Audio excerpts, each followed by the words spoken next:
What is happening, guys? Call of Duty Black Ops Kid here, coming at you with a Fallout 76 review. Is it a success or is it a flop? Fallout 76 is no less a interesting game. The earliest of the series has to offer, and it's online, so is it good or is it bad? My first upsetting aspect is the beta, which I can't really base my review off from, but I haven't talked about it, and I played it maybe 2 to 3 hours prior to the official launch of this game. The beta was upsetting. Set dates, set hours, and limited to the people who pre-ordered the game, and honestly, I wasn't very impressed with the beta. Anyways, going on to the full aspect of the game. The story I haven't completely finished yet. From what I have played, though, is pretty decent. The disturbing part is that there is no narrative or super special NPCs that make the story more interesting, which is the best and more commercial failure. Play any of the other Bethesda games and you could see how alive the world really is. People set paths, their daily lives. Fallout 76, however, has none of this. Quests are all from robots and holotapes / getting quest rewards from dead bodies.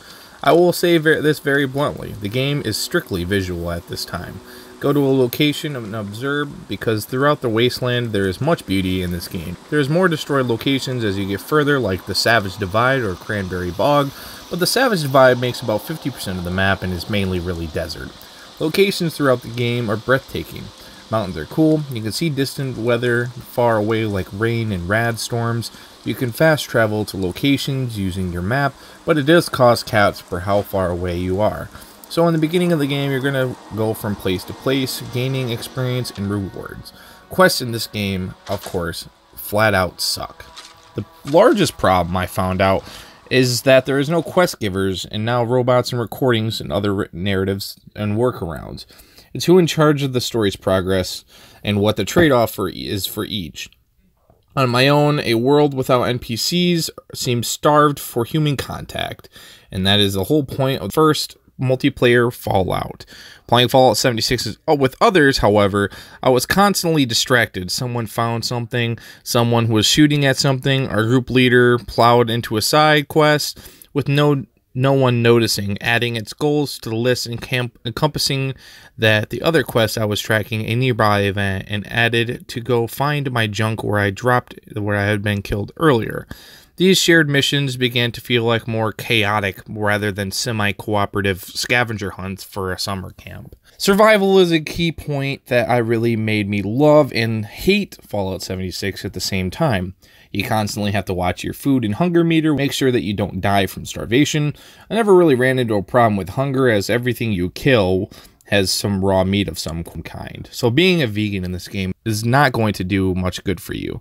Water, however, I felt is more scarce. You can get a little thirst out of alcohol, but will impair one of your other special attributes. You can randomly contract diseases and mutate and get better perks with negative conditions. It does seem a little equivalent to Fallout 4's survival mode, but it does not improve much. There's a few perks that really brush up on Fallout 76, like Aqua Boy, which also doesn't give you rad damage, but also gives you more thirst. So that's one thing that I will stress that can help your character out. Of course, most of the time there isn't very much water in this game. There isn't much at all, actually. When I play the game right now, I don't have many friends online, of course, because the game isn't really officially out. But it does seem a little broken. I can't invite anybody into my games, and I wish it was a little bit more simple than that, but it's insanely hard to do. When it functions, it does quite well, and when it doesn't, it's just something they really have to fix. I find it to be fun to roam around alone, and there's perks just for the kind of lone wolf in you, as well as the game but the game can be very desolate. Gunplay is exactly like it is in Fallout 4, with VATS being dumbed down a lot. I really only used VATS when I was in melee attacking someone, but at the same time, VATS is essentially useless. You can't really use it to target a specific body unless you improve the agility skill. You can actually target like head and stuff like that, but it's all real time, so it really doesn't really give you any purpose to the game's value at all.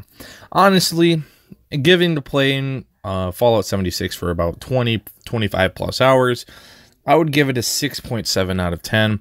I kind of wish I didn't buy the game at full retail price.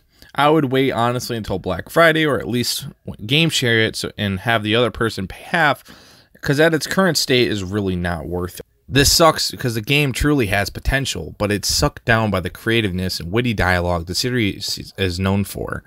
The NPCs, the dialogue, the quests, everything is really stripped down to the bare bones, and it doesn't really feel like I'm playing an essential Bethesda Fallout RPG. Are you guys playing it? Do you agree? I think over the time the game will be good and better as a standard Bethesda game, and is nothing like it, but it's not like anything in the entire series, and that's not a good thing. ESO was pretty different and decent at launch, and them revoking the paid subscription fee is the reason the game was very successful. Anyways, thank you guys so much for watching. I really do appreciate it. If you enjoyed, please like the video as it really shows me great support. Comment your gamer tag down below so we can play Xbox, PlayStation together, and subscribe for more great for great content just like this every single week. And I'll see you guys in the next one. Peace out.